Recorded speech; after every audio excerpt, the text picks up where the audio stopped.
kita sedikit jadi kita cerita soalnya kita bisa tahu. Jadi ketahuan. Shalom. Shalom.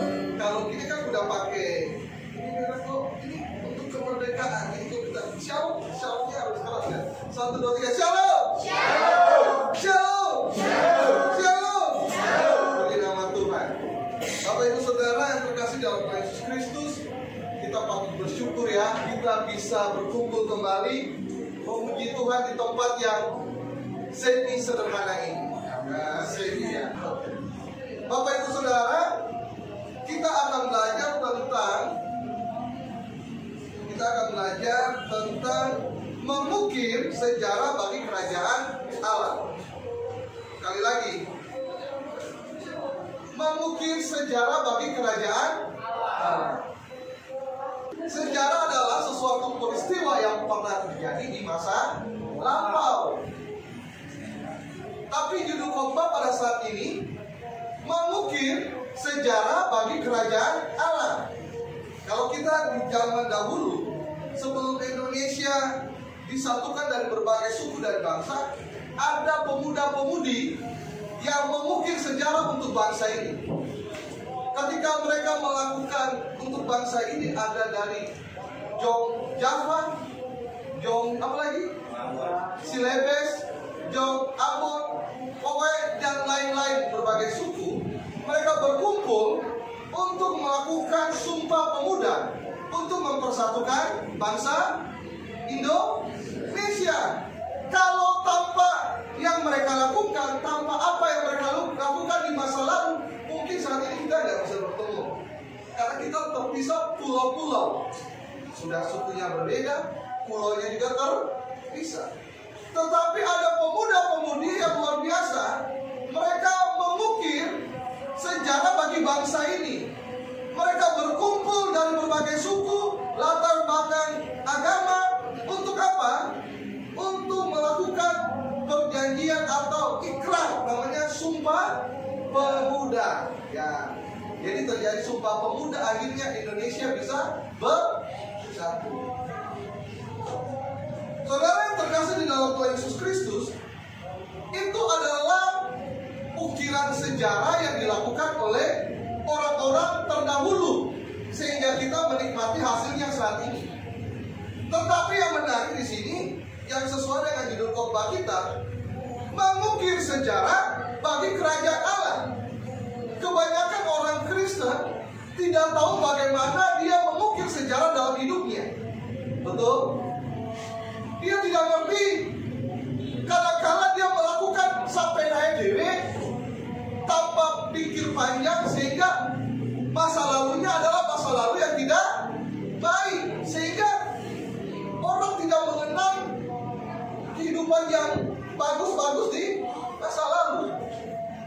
Tapi kita akan belajar dari seorang rasul yang memiliki masa lalu yang tidak baik, orang terpelajar, orang pintar, orang bengis, orang yang sangat ditakuti oleh orang-orang Kristen, yaitu Rasul Paulus. Rasul Paulus adalah orang yang sangat-sangat dikemukakan, orang yang terpandang. Dia adalah orang Farisi dari suku Yehuda, dari gurunya namanya Gamaliel. Ini pun itu sama dengan Paulus. Dia itu orang terpelajar dari suku Israel, suku Benyamin. Itu orang yang terpandang, tetapi orang yang sangat ditakuti oleh orang Kristen. Kenapa? Karena kesukaan Paulus adalah mencari dan menangkap orang-orang Kristen. Bayangkan Bapak Ibu Saudara, orang Kristen dengan nama Paulus aja, sebelumnya Saulus, mereka udah ketakutan. Kibungnya bengis. Senangnya Pak Teddy kok Kristen. Tetapi yang menarik di sini, ketika Paulus ketemu Tuhan Yesus, pernah saya tunjukkan di TikTok ya, saya sharekan di Bapak Ibu Saudara di beberapa waktu yang lalu. Paulus itu ketemu Tuhan Yesus, terus dia berubah. Ya, sebelumnya dia pergi untuk mencari orang Kristen, untuk membantai. Tetapi dia ketemu Tuhan Yesus di dalam perjalanan. Tuhan Yesus menampakkan diri baginya, setelah itu dia dibaptis dan dia berubah menjadi orang yang berbeda daripada yang terdahulu. Bapak Ibu Saudara berkasih Tuhan Yesus Kristus, kadang-kala kita orang Kristen itu sudah Kristen, sudah lahir baru, tapi tidak mengukir hal-hal yang baik dalam hidup kita. Ini yang menarik. Ketika orang ketemu Tuhan Yesus, ukirannya berubah. Betul? Paulus itu rasul yang tidak baik. Sebelumnya dia penjahat, dia orang yang bengis, dia itu sangat ditakuti. Tapi orang terpelajar, orang kaya, kedudukannya tuh sangat tinggi di zamannya. Tetapi ketika dia ketemu Tuhan Yesus, dia berubah. Dia membuat dia berubah adalah dia ketemu dengan Tuhan Yesus. Bapak Ibu Saudara, kata ukir itu artinya kata aktif. Ya betul? Berarti mengerjakan. Jadi ada tindakan. Gak mungkin orang sedang mengukir sesuatu itu tanpa dia bergerak, pasti gak mungkin. Ya betul apa? Orang yang namanya mengukir artinya ini dia harusnya dia kesini, dia paksa untuk kesini, artinya bergerak. Saat ini kita mau belajar, dan pertanyaan bagi kita, bagaimana cara kita mengukir sejarah bagi kerajaan Allah? Amin ya Bapak Ibu Saudara. Kalian bisa dulu, tidak boleh bergerak. Mengukir sejarah bagi kerajaan Allah. Kita di tempat ini semua adalah kepunyaan Allah. Bapa kita sama, yaitu Tuhan Yesus. Lalu pertanyaan bagi kita, bagaimana cara kita mengukir sejarah bagi kerajaan Allah? Saya tidak mau di tempat ini mengukir sejarah hidupnya dengan hal-hal yang tidak baik. Saya jujur, saya punya orang tua mengukir hidupnya itu dengan tidak baik. Bapakku adalah seorang pelaut, bukan Popeye ya, tapi dia pelaut. Dia mengukir, aku ingat dia tidak pernah mendidik saya, tapi saya mengingat dia suka main perempuan, dia suka mabuk, dan dia suka pesta pora. Itu saya ingat ukiran yang papa saya titipkan buat saya. Jadi kalau orang tanya, papamu piye? Aku kali ini umi seneng mendem. Itu yang saya ingat. Kenapa? Itu yang ketika bapakku sudah dipanggil Tuhan, orang tanya, Mas Riko, papamu tuh dulu gimana? Hai sapu rambut dan senengnya mendem, terus senengnya betoan, senengnya opo meneh pesta pora. Itu yang terjadi. Dan saya, lalu pertanyaannya bagi kita, apakah kita mau mengukir hal-hal yang seperti itu? Kita buka dalam Filipi 1 ayat 21 sampai 22. Nanti saya minta Rafa membaca. Filipi 1 ayat 21 sampai 22. Karena bagiku hidup adalah hidup dan mati adalah hidup. Tetapi juga aku harus hidup di dunia ini. Berarti bagiku bekerja untuk berjuang. Jadi mana yang aku harus pilih kalau aku tidak tahu. Amin Bapak Ibu Saudara. Amin. Paulus bilang, bagiku hidup adalah Kristus. Ini orangnya radikal loh Bapak Ibu Saudara. Orang yang A bisa berubah menjadi orang Z. Artinya apa? Orang ini orang yang berubah 180 derajat. Orang yang bengis sampai dia berkata bahwa bagiku hidup adalah Kristus. Itu bukan sembarangan. Mungkin saat ini kita pun tidak sanggup berkata demikian. Tapi Paulus sudah menjadi contoh buat kita bahwa dia berkata, bagiku hidup adalah Kristus dan mati adalah keuntungan. Paulus mengerti bahwa mati itu pasti terjadi, tetapi kematian itu bukan malapetaka, tetapi keuntungan bagi diri. Amin Bapak Ibu Saudara. Saya mau sampaikan, Yang harus kita miliki adalah kita bisa berkata buat Tuhan, hidupku adalah Kristus. Makanya biasa judul kita ini serupa dengan Kristus. Artinya apa? Kristus itu adalah sebagai pusat bagi kita. Kalau kita pengen mengukir sejarah dalam hidup kita, kita harus libatkan Kristus dalam hidup kita. Amin. Gak mungkin orang Kristen kalau dia mengukir sejarahnya dalam hidupnya untuk baik kalau dia gak punya Tuhan. Kalau kita cuma pikiran harta, harta itu paling tidak itu sampai ke cucu cicit sudah kita udah gak ingat opak kita lagi. Yang penting hartanya ke kita harus gak ingat. Tapi namanya buah yang Tuhan inginkan yang kita ukir adalah kita wajib seperti Kristus. Amin, Bapak Ibu Saudara. Makanya saya mau sampaikan yang kedua, ayat 22 dikatakan di mana? Rafa?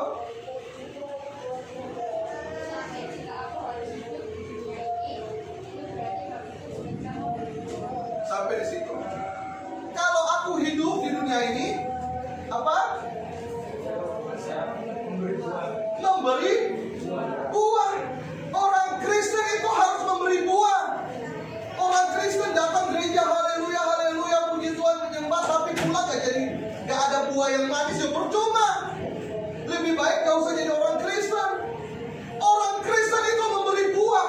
Buahnya seperti apa? Ada mangga asam, ada mangga manis. Tergantung kita sumbernya dari mana. Kalau kita sumbernya dari Kristus, akan ada buah-buah yang manis. Amin. Orang Kristen itu wajib punya buah. Gak usah muluk-muluk. Kadang-kadang kita sebagai orang-orang percaya ini banyak, kita melakukan kegiatan agamawi, bahkan kita kelihatan lebih rohani daripada orang lain. Kelihatan, tapi kenyataannya buahnya buah busuk, buah pahit, buahnya tidak manis. Lalu Bapak Ibu tanya buat saya, Pak Pendeta, lalu buah apa yang harus kita miliki untuk mengukir sejarah dalam kehidupan kita? Kita buka dalam Galatia 5 ayat 22 sampai 23. Saya minta Rafa lagi membacakan. Galatia 5 ayat 22 sampai 23. Tetapi dua orang ialah kasih, sukacita, damai sejahtera, kesabaran, kekurangan, kebaikan, kesetiaan, kemanusiaan, kuasa, dan Amin. Yang pertama yang wajib orang Kristen miliki untuk mengukir sejarah dalam hidupnya, buah roh. Buah roh yang pertama adalah kasih. Orang Kristen itu dikenal karena kasih. Kalau kita bilang kita Kristen tapi kita tidak punya kasih, ya kita bukan orang Kristen. Betul? Betul Bu Dwi? Betul. Gak ada ngakunya Kristen tapi membenci. Orang Kristen wajib mengasihi. Kalau kita ukir dalam hidup saya, Riko, kamu harus mengasihi. Kamu memang kamu membenci, tapi kamu harus paksa dirimu ada Tuhan Yesus supaya kamu mengukir hal-hal yang manis, yaitu mengasihi. Itu dipaksakan, diusahakan, harus bisa untuk mengasihi. Itu ukiran. Ukir itu berarti dikerjakan, bertindak, dilakukan, ada action, tidak pasif. Kalau orang Kristen yang kasih harus kasih. Amin. Ya, saya mau tanamkan bagi gereja tempat ini. Ya, seperti itu. Kita menghasilkan ukiran yang baik. Kasih. Terus apa Rafa? Setelah kasih apa? Suka? Cinta. Pernahkah Bapak Ibu lihat ketemu orang itu orangnya suka cinta banget ya? Pernah nggak? Siapa yang pernah? Ketemu orang tuh, aku kalau ketemu dia hati tuh seneng banget. Sukacita, saya mau bilang buat Bapak Ibu Saudara, sukacita itu bukan karena kondisi kita tidak baik atau baik. Sukacita itu tidak melihat itu. Namanya sukacita itu tidak bisa, karena sukacita yang Tuhan kasih itu dari surga. Sukacita itu bukan karena ada uang baru kita sukacita. Tidak ada uang, tidak ada sukacita. Itu sukacita palsu. Sukacita yang sejati itu dari apa? Kita punya hidup itu tidak tergantung dengan sekeliling kita. Kita tetap bersuka cita. Itu ukiran yang baik. Jangan sampai kita ketemu orang muka kita cemberut. Apalagi modelnya saya ini mukanya cepat cemberut. Makanya saya berusaha untuk bersuka cita. Itu memang tenaga dalam. Harus bisa suka cita. Itu paksa kok. Siapa mau bilang ukiran itu mudah? Susah. Tetapi ada Tuhan Yesus yang memampukan kita. Amin. Itu wajib kita kerjakan dan kita lakukan. Terus Rafa, buah apa yang harus kita miliki? Apa? Damai. Bayangkan, dalam keluarga kita ada damai sejahtera. Bapak Ibu yang saya mau sampaikan, damai sejahtera kalau kita miliki dalam rumah tangga kita itu hidup kita tuh senang. Benar saya mau sampaikan. Itu bagaimana caranya? Diusahakan. Gak ada orang yang damai sejahtera ujuk-ujuk datang, gak ada. Tadi kasih, terus sukacita, terus damai sejahtera, terus apa lagi lah? Kesabaran itu nggak ujung-ujungnya datang, itu pasti karena sering diterpa. Ngerti ya? Rafa udah jadi sabar belum? Lumayan ya. Padaku sudah belajar sabar. Sampai padaku aku tidak sadar kok aku bisa sabar ya. Untuk pekerjaan Tuhan. Tuhan sudah bilang, kalau kamu ingin melakukannya, ukir hal yang baik. Nanti yang dikenal dari anak cucumu itu bapakmu itu bapak yang sabar. Bapakmu itu bapak yang kehadiran bapakmu itu membuat damai sejahtera. Bapakmu itu membuat saya itu sukacita. Itu yang akan dikenal oleh anak cucu kita. Kalau kita kasih 100 juta itu cuma sampai di mobil selesai. Mobilnya dijual, hilang sukacitanya. Tapi Bapak Ibu Saudara, makanya Paulus bilang ketika dia ketemu Tuhan, segala sesuatu yang dia banggakan itu dia anggap rugi. Itu sampah, artinya kebanggaan, kejayaan, materi, kekayaan, nama baik, nama besar. Itu ketemu Tuhan itu dia bilang dianggap sampah. Itu luar biasa, itu Paulus itu radikal. Kemudian apa Rafa? Apa yang harus kita ukir dalam hidup kita? Murah? Sama-sama 1, 2, 3 murah? Siapa sini yang tidak murah hati? Enak kalau kita ketemu sama orang yang murah hati. Orang Kristen itu harus murah hati. Bahasa Jawa nih, orang isonan. Aku nih kalau dalam lihat tuh iso. Tapi Bapak Ibu Saudara, orang Kristen wajib mengukir hidupnya dengan kemurahan hati. Itu memang susah, tapi ada Roh Kudus yang akan membantu. Amin. Ya betul. Kalau Bapak Ibu di tempat ini yang punya murah hati, itu buah roh. Itu berasal dari surga. Itu dipegang.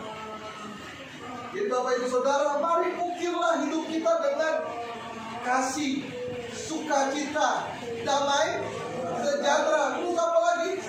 Kesabaran. Terus murah hati. Terus apa lagi Rafa? Kebaikan. Orang yang baik itu tuh dikenang orang. Artinya kebaikan itu kita perlu. Amin. Murah hati kita perlu. Itu dikenal. Kalau suatu ketika kita pulang ke surga, yang dikenalnya hal-hal yang seperti itu gak ada. Makanya orang bilang, kowe gawe sing apik, apa? Di apa bahasa Jawa? Kowe gawe apik sedangkan kowe kabur ya.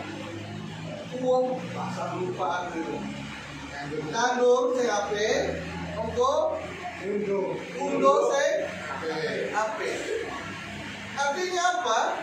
Ketika kita sudah lakukan yang terbaik, itu dikenal. Bayangkan kita ada berapa orang ini. Kalau kita mulai ukir ketika kita ketemu Tuhan, seperti Rasul Paulus, berubah, kita udah mulai terapkan kasih, sukacita, Bapak Ibu Saudara, orang kalau lihat kita itu orang gak bayangkan itu padang. Orang pikir malaikat yang jadi padang. Haleluya. Karena apa? Berubah 180 derajat. Yang ada itu ukiran-ukiran dari surga. Hal-hal yang baik, hal-hal yang positif. Karena banyak orang Kristen kelihatan ke gereja, tapi dia tidak mengukir hidupnya dengan yang baik. Ukiran yang baik adalah seperti dikatakan oleh firman Tuhan, buah-buah. Terus apa lagi Rafa? Apa? Kesetiaan. Orang yang setia itu dikenal. Dan Bapak Ibu Saudara, kesetiaan itu diperlukan oleh anak-anak kita. Kita sama istri, suami, anak sama bapak, bapak sama anak, kalau punya kesetiaan, itu tuh ada damai sejahtera dalam rumah tangga. Kalau pengen rumah tangga kita baik, ayo ukir kesetiaan dalam rumah tanggamu. Bapak Ibu Saudara, saya ukir hidup saya dengan istri saya, bukan anak. Kita itu dalam rumah, ketika kita keluar, kita pulang, kita berpelukan. Karena itu kita terapkan dalam arti apa?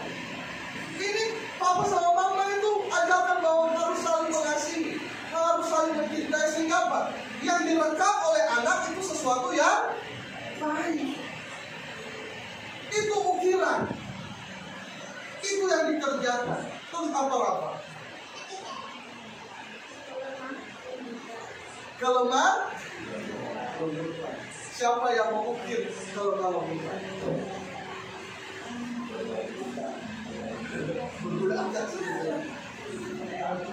Amin. Orang Kristen itu harus lemah lembut. Tidak peduli dia dari suku mana. Ada orang bilang, oh dia orang Ambon, orang Timur, orang Barat, Utara dan Selatan. Katanya karakternya keras dan sebagainya. Tidak peduli. Kalau dia ketemu Tuhan, dia ada lemah lembut.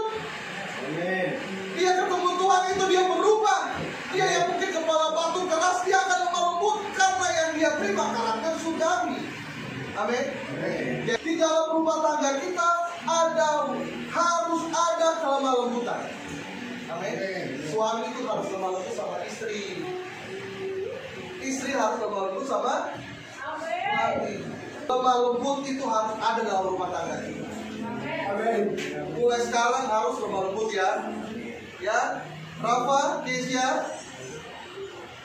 Halo, siapa nih? Milka. Ayo, kita terapkan dalam rumah tangga kita kelemah lembutan. Amin.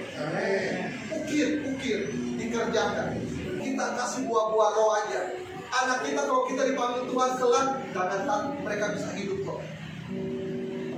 Dan apa terus Rafa? Penguasaan diri.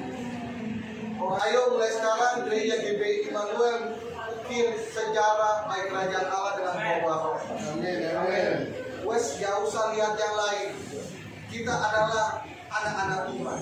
Amin. Ada pujian yang bilang apa? Ini waktu adalah kesempatan. Terus untuk melayani Tuhan. Jangan sia-siakan waktu yang Tuhan beri. Hidup ini harus jadi Tuhan. Oh Tuhan, pakailah hidup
sabar, istrinya sukacita.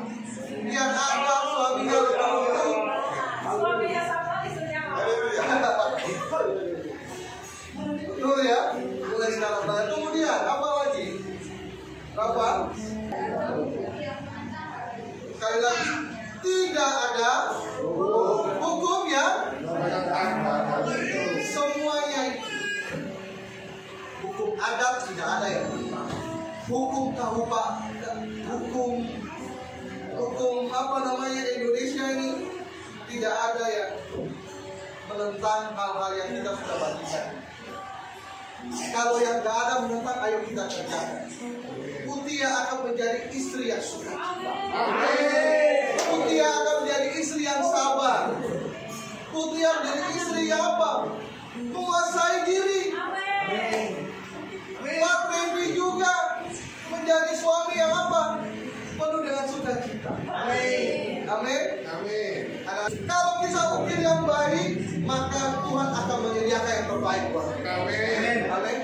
Saya mau sampaikan, kita itu harus serupa dengan Kristus. Gereja ini walaupun kita ini banyak anak-anak muda, orang-orang muda, tapi kita harus ukir hidup kita seperti Kristus. Susah? Susah. Tapi ada Roh Kudus yang menolong kita. Amin. Kalau kita bersama Tuhan, kita ukir dengan baik, kita sudah tahu. Tuhan sudah bilang, Tuhan merencanakan hal-hal yang baik buat kita. Dia tidak pernah merencanakan kegagalan. Amin. Kalau kita sudah tahu itu, kenapa kita sudah lakukan? Mulai hari ini kita lakukan. Gereja kita gak punya gedung, gak jadi masalah. Tapi kita sedang mengukir sejarah. Kita bisa tayang di YouTube, kita punya Instagram, kita punya di Facebook, kita punya sosial media, kita bisa berkumpul. Itu sejarah yang kita ukir. Nah, terus setelah kalau gereja kita sudah ada, kan kita sudah tahu sejarahnya apa. Rekoso, ngerti susah di mau ibadah wangel, tapi itu sejarah yang kita ukir bersama. Dan itu akan kita kenal dan menjadi kekuatan bagi kita. Amin. Amin. Bapak Ibu Saudara, itu yang saya mau sampaikan buat kita semua. Mulai hari ini sudah kenal Tuhan Yesus kan? Sudah kenal ya, saya nggak perlu bicara banyak. Kalau sudah kenal, ayo berubah seperti Paulus, 180 derajat. Siap berubah? Siap mengukir hidupnya dengan baik? Amin. Amin. Puji nama Tuhan. Kita tunduk kepala. Saya bicara ini bukan hanya untuk kepentingan saya, tapi untuk kepentingan saudara. Saudara mau mengukir hal yang baik, itu jauh lebih baik. Kalau saudara mau mengukir hal yang buruk, terserah saudara. Saudara tahu risikonya. Tapi ketika kita ukir untuk kerajaan Allah setiap sejarah dalam hidup kita, saya pastikan nama kita akan harum. Suatu kala kita tidak ada di muka bumi ini, yang harum hanya nama kita. Karena Tuhan yang akan mengangkat nama kita, kita dikenang dengan baik. Berdoa. Haleluya. Haleluya Tuhan. Syukur bagimu ya Tuhan. Syukur bagimu ya Tuhan. Haleluya.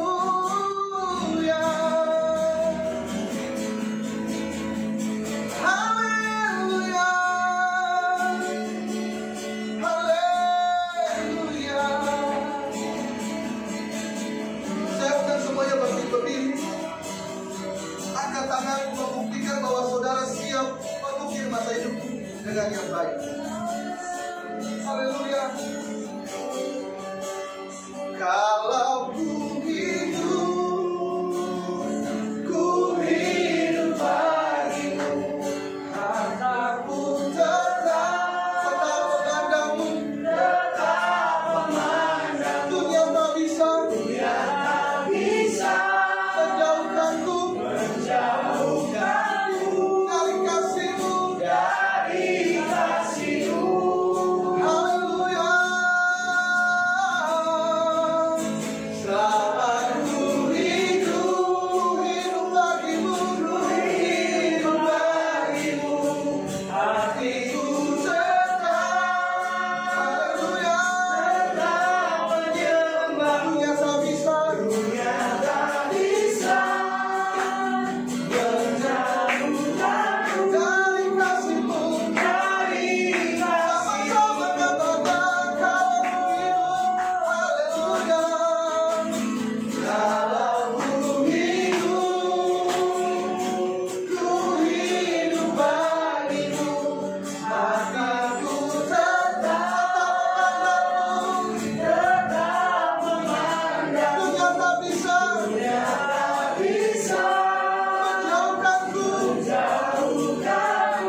suami istri bergandengan tangan, yang kakak adik, yang anak-anak muda bisa berpegang tangan.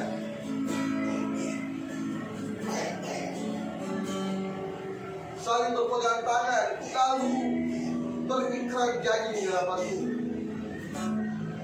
Katakan buat Tuhan, Tuhan, keluargaku saya mau ukir yang baik bagi kerajaan Allah. Saya sudah kenal Tuhan. Mulai hari ini saya mau mengukir hal-hal yang baik, hal-hal yang manis, buah-buah roh dalam hidup saya. Haleluya, haleluya. Anak muda, ketika kau masih muda, ukirlah hidupmu dengan hal-hal yang baik, hal-hal yang dari surga. Ketika saudara ukir, maka masa depanmu akan cerah.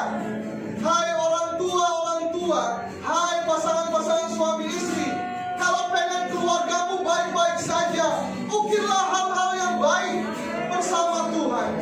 Karena saya tahu ketika kita ukir bersama Tuhan, keluarga kita akan lebih baik, keluarga kita akan diberkati Tuhan, keluarga kita akan ditolong Tuhan, dan anak cucu kita akan diberkati oleh Tuhan. Terima kasih Tuhan, terima kasih, terima kasih Tuhan. Haleluya, haleluya, haleluya. Syukur bagimu ya Tuhan. Haleluya Tuhan. Haleluya. Dalam nama Yesus, dalam nama Yesus. Haleluya Tuhan. Dalam nama Yesus. Kalau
Kami mengucap syukur ya Allah kami, Allah yang hebat, Allah yang perkasa, Allah yang menjadikan langit dan bumi. Amin. Engkau mengajarkan kami melalui firman Tuhan, firman-Mu yang hidup. Engkau nyatakan dalam kehidupan kami. Engkau mengajarkan kami untuk menjadi orang-orang, menjadi anak-anak-Mu yang memberikan buah-buah yang baik. Amin. Untuk kehidupan kami, untuk kehidupan keluarga kami, kehidupan anak cucu kami, lingkungan kami, dan bangsa dan negara kami. Kami mengucap syukur ya Tuhan Yesus. Terima kasih ya Bapa. Terima kasih untuk firman-Mu yang penuh kuasa. yang penuh dengan berkat untuk setiap kami. Amin. Terima kasih Bapa di surga. Kami mengucap syukur untuk berkat firman Tuhan yang telah disampaikan oleh hamba-Mu. Biarlah Bapa di surga, firman-Mu ini menjadi kekuatan, menjadi rema untuk setiap jemaat di tempat ini. Terima kasih Tuhan Yesus, kami mengucap syukur dan kami aminkan firman-Mu. Haleluya. Amin.